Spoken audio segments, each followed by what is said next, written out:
You guys are well aware for the last 3 days we've been working a kidnapping that we had actually seen on a closed circuit TV. Tonight our worst fears have been confirmed. We found the 4 people from the kidnapping, and they are in fact deceased. We are still working. We've got crime labs coming in from Department of Justice, and we're going to be most of the night processing the scene. There's no words right now to describe the anger I feel and the senselessness of this incident. I said it earlier, there's a special place in hell for this guy, and I mean it. What we're going to deal with tonight is bad, and we're going to be out here all night having to deal with it. So, give you that much. The family has been notified.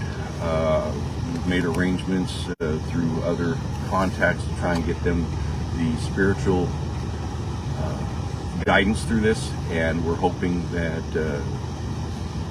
they can now at least have some kind of closure to what's going on. It's not the closure we were hoping for. It's not the closure they were hoping for. But as we progress through the night, we don't know all the facts yet at the scene.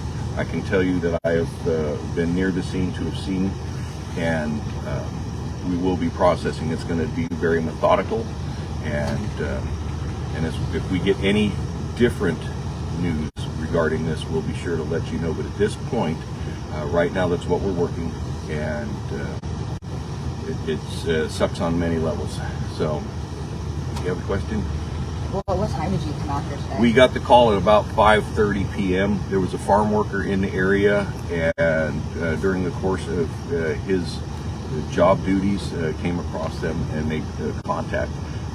Stayed by. We had deputies on scene rather quickly, and detectives were shortly thereafter, and the detectives went to the area and confirmed what we had.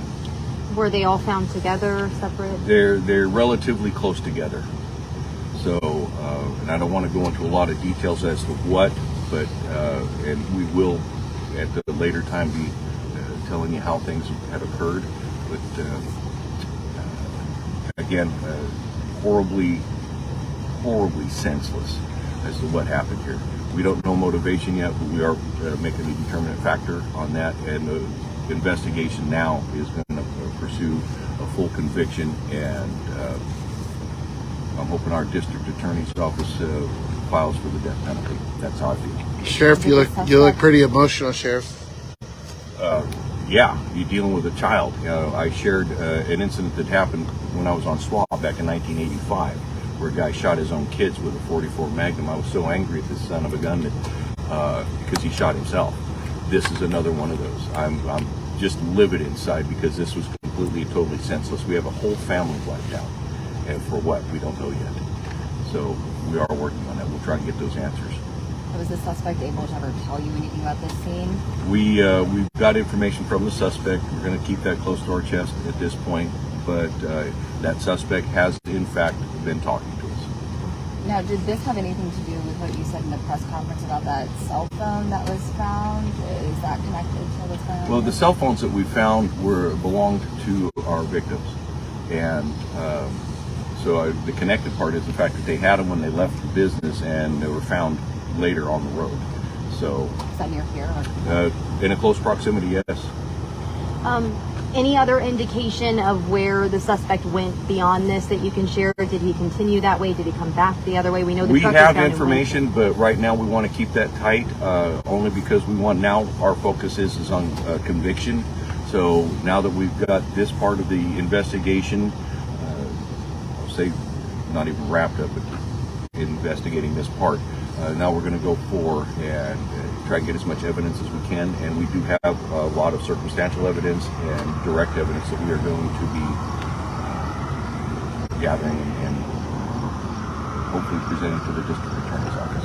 Are you able to share at all for people who haven't been out to this area what the area is like where you did find them? Extremely rural farm area.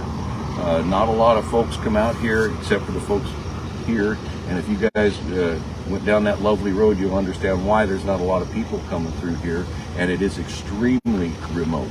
And the fact that coming out here, I will bet you if we didn't even have the intersections blocked up, I don't think in 2 hours we'd have had 10